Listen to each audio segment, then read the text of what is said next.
Police ছাড়া আর কি করেছো তোমার জীবনে? ধুর, কেন যে তোকে ভিখারি বিয়ে করলাম।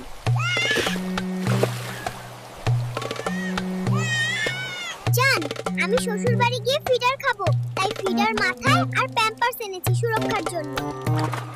তুমি এখনো জান, I will eat the feeder when you go to my in-laws house.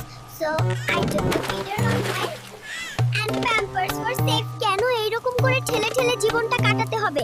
কেন যে আমি তোমাকে বিয়ে করলাম?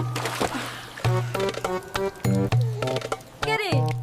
তোর বাড়ির রাস্তা এমন ভাঙা জানলে আমি তোকে বিয়ে করতাম না। জান, শ্বশুর বাড়ির পুকুর থেকে মাছ ধরবো, তাই ছিপ এনেছি। আমার বাবার থেকে নেওয়া ছাড়া জীবনে আর কি করেছিস? উফ, আরো আনি। আমি যাব না তোমার বাড়ি। এত বাজে রাস্তায় মানুষ হাঁটতে পারে নাকি? কেন তোমার বাড়ির রাস্তা এমন ভাঙা? আমার বাবা ঠিকই বলেছিল,